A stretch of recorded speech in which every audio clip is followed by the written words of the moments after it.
ini yang jongkok semua tahu lah. Yang jadi masalah nih, yang menyebabkan siksa kubur nih, cara kencing yang syar'i sesuai dengan aturan agama. Begitu udah halal, haram apa? Nih ada 5 hukum: wajib, sunnah, mubah, makruh, haram. Bagaimana hukum kencing berdiri? Ayo, sudah lipah, diam dulu. Kita aja. Ayo, hukum kencing berdiri haram, makruh, mubah, apa sunnah, apa wajib? Ayo,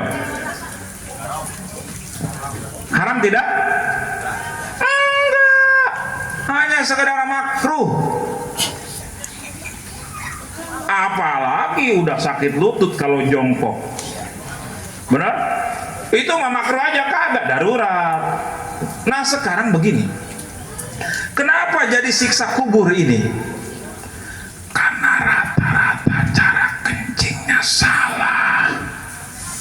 Jangan berisik. Cara kencing yang benar, cara kencing tuh begini. Saya boleh naik meja karena yang belakang nggak kelihatan. Coba Pak RW aja coba buka sarungnya, cara kencing yang benar gimana? Coba minta pispot. Cara kencing tuh begini ya. Ini saya harus jongkok ini. Jadi yang benar itu depan ya. Nah, di sini nggak apa-apa. Maaf. Jadi cara kencing tuh berdiri nggak haram, nggak dosa. Cuman makruh. Artinya makruh itu kalau ditinggalin berpahala, kalau dilakonin tidak berdosa. Kalau niatnya patuh. Gitu. Nah, bagusnya, abdolnya, sunnahnya jongkok begini. Jongkok. Lalu ini yang jongkok semua tahu lah.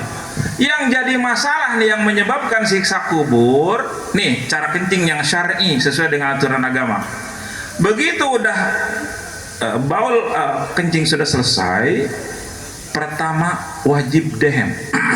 Dehemnya itu bukan di sini, perut diisi penuh angin lalu dehem. Itu kenapa harus dehem? Supaya katup kandung kemih sisanya habis. Satu. Yang kedua, setelah dehem wajib dipijit. Nih, ini penis. Ini penis, ada ujung penis, ada pangkal penis. Nah, dipijitnya dari pangkal penis di sini. Pijit gini. Kenapa dipijit, diperas? Kenapa? Karena takut ada sisa. Supaya tuntas. 2 tuh, dehem, pijit. Tapi pijitnya jangan pakai sabun kayak Pak RW. Pak RW mah tiba heula pos gitu Pak. Kat bien. Ngono terus kat bien. Mempeng ayap pokoknya mah. Mau nganti lo kepanggil.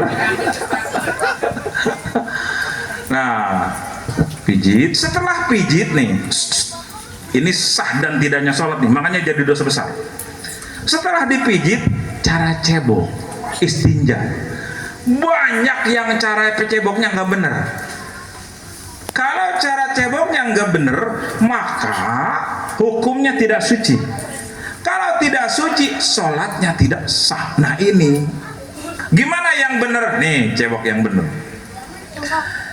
Ambil gayung, dikucur, goslu. Bahasa Arabnya goslu.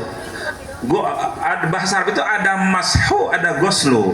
Kalau mashu, musab kepala satu.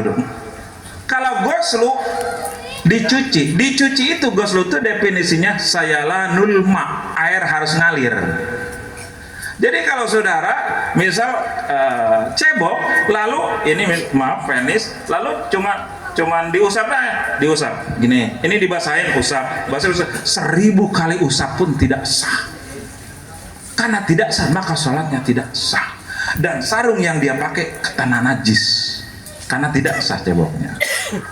Jadi harus dikucur, gayung, kucur, jadi ngalir air bersih. Itu. Nah sekarang ini yang menjadi masalah banyak manusia. Kadang di perusahaan, di masjid ada tempat kencing berdiri, apa namanya, urinoil, yang di tembok. Urinoil, cerbe kencing, habis kencing ada selangnya kan, cebok begini, Kalau diusap doang nggak sah walaupun 1000 usapan. Kalau dikucur, misal begini, kucur, nyiprat nggak ke celana, 1000% yakin nyiprat. Setelah nyiprat berarti ada ini celana yang awalnya suci, maka hukumnya mutanajis. Apa beda najis dengan mutanajis dalam bahasa Arab? Kalau najis itu air kencing najis, kotoran ayam najis.